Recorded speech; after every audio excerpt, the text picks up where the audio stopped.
Cordial saludo, profesor Alexander Narváez, esperamos que estés muy bien. Mi nombre es Gianni Leandro, acompañado de mi compañero Juan David.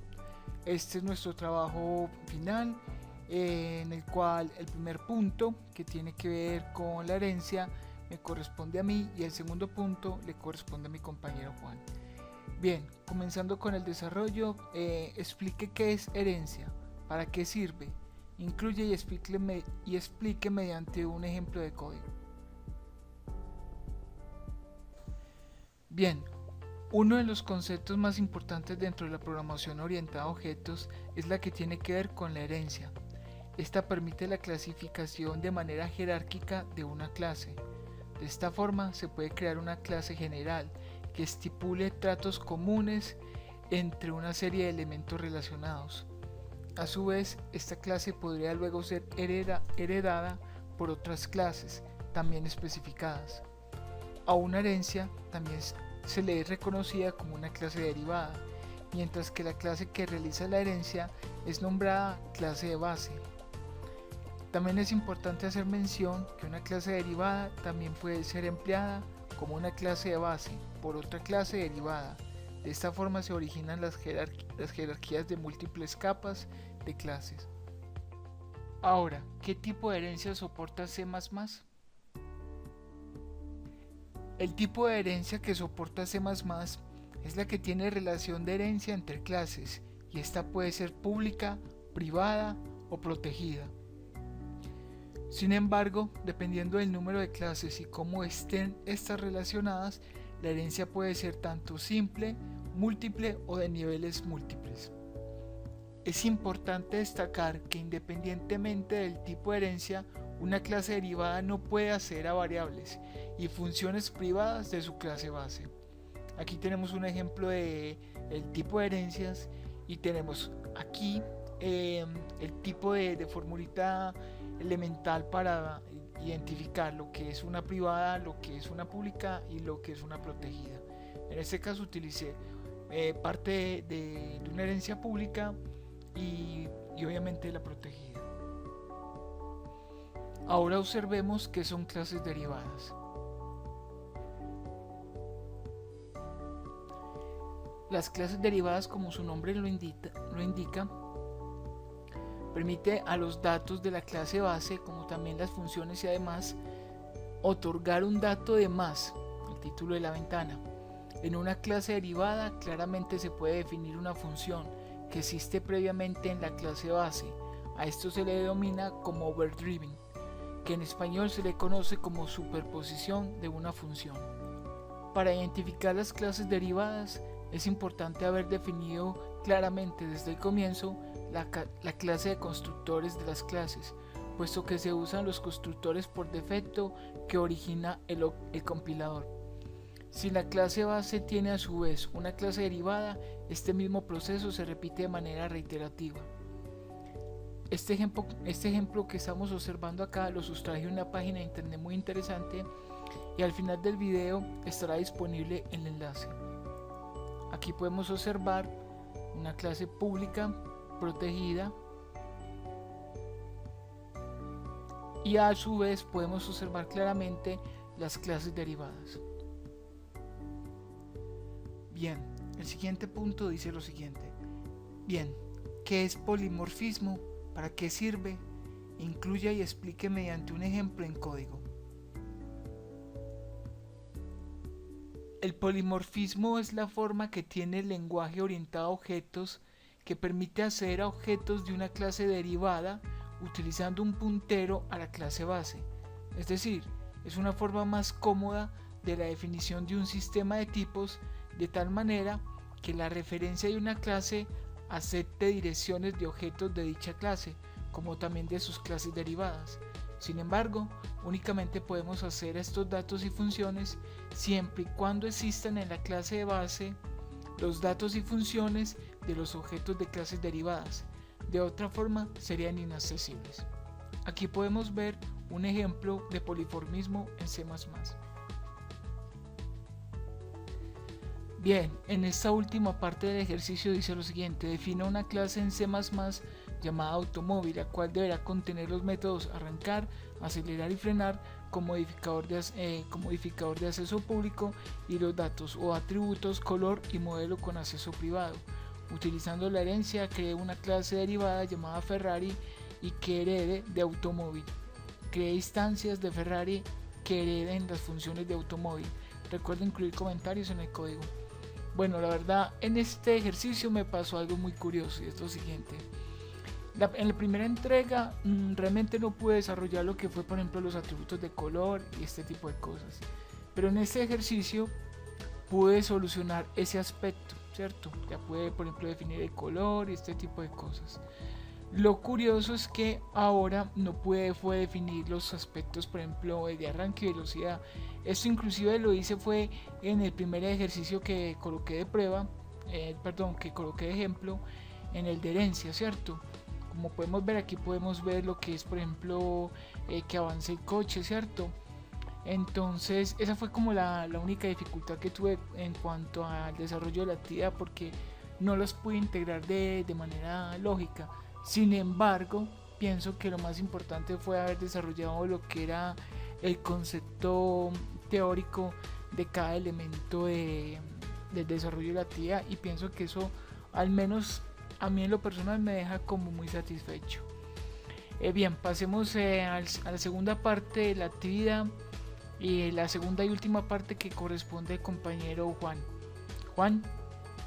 Gracias, Gianni. Bueno, continuando con el segundo punto, el cual consiste en la práctica de arreglos.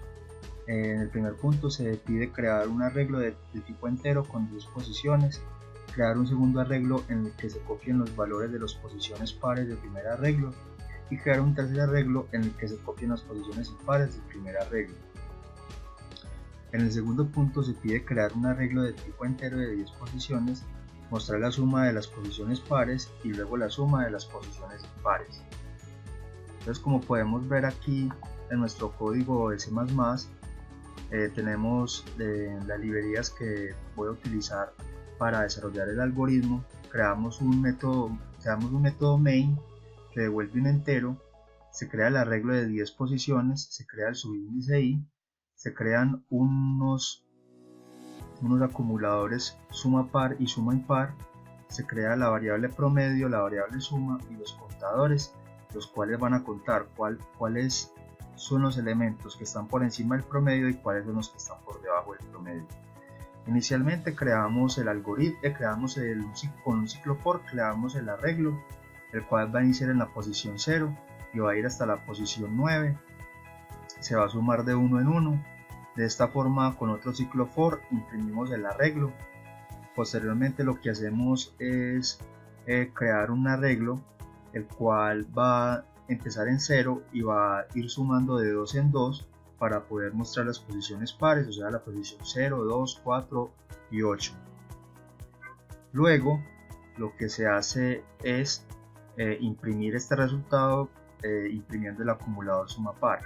Luego, mediante un ciclo for se logra saltar en cada una de las posiciones del arreglo, iniciando en 1 y sumando de 2 en 2. De esta forma me va a devolver las posiciones 1, 3, 5, 7 y 9, los cuales son los impares. De esta forma se imprime.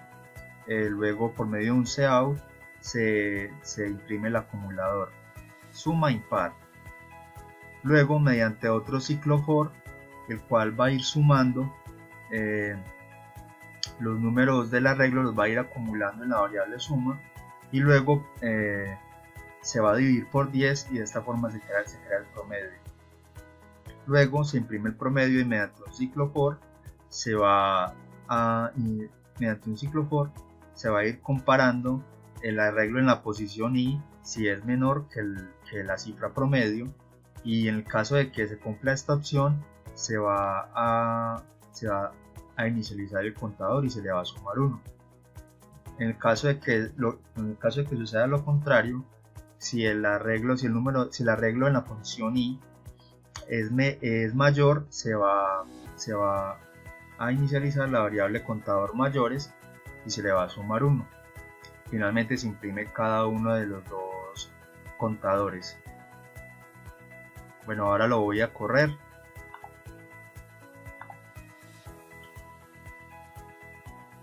Como pueden ver, aquí tenemos el arreglo que va de 0 hasta 9.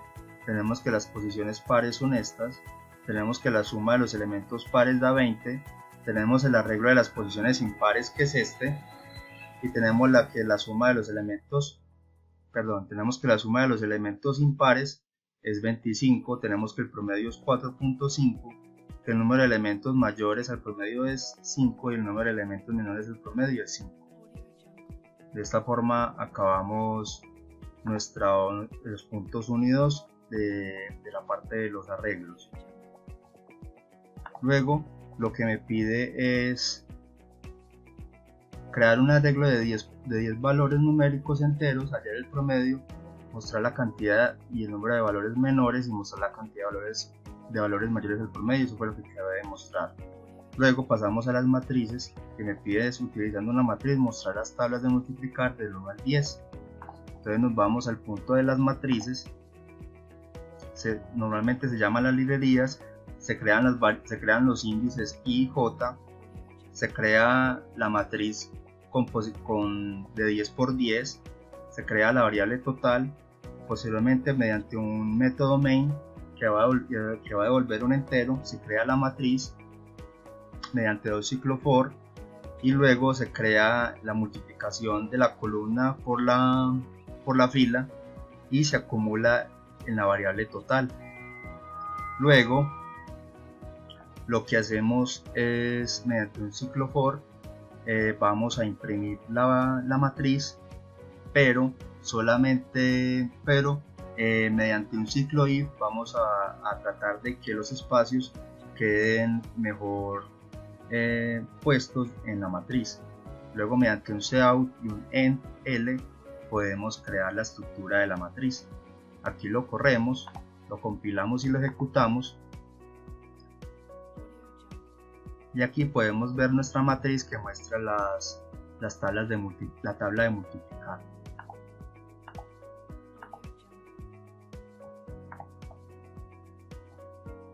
Ya en el último punto, que me piden hacer una matriz de 7 por 7 y que se sume los elementos de la diagonal principal. Pasamos al punto 2 de las matrices. Lo mismo, creamos llamamos las librerías. Se crea la variable j y la variable i. Se crea la variable de la suma de la diagonal y se crea la matriz de 7 por 7. La variable total y la variable número. Tenemos el método main que va a devolver un entero. Tenemos el doble ciclo for que va de 1 a 7, sumando de 1 en 1. Tenemos los números aleatorios entre el 1 y el 20 que se van a ir asignando a la posición i, j. Entonces, ya para poder sumar los elementos de la diagonal principal, solamente los elementos que cumplen, en los cuales la i es igual a la j, es la diagonal principal. Cada que se cumple esta condición, se suma en el acumulador, suma diagonal, se suma esos elementos que cumplen con esa condición. Luego, para imprimir la matriz, creamos un doble ciclo for y con un cout se va a imprimir el resultado final. Luego, mediante otro cout, vamos a publicar la suma de la diagonal. Aquí lo vamos a ejecutar. Le damos compilar y ejecutar.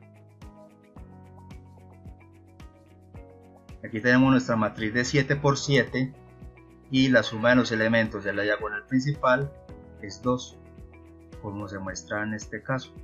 Bueno, eso es todo y muchísimas gracias, profesor. Este fue un trabajo realizado por Gianni Leandro Vélez y por Juan David Martínez para la materia Lenguaje de Programación 1. Muchas gracias.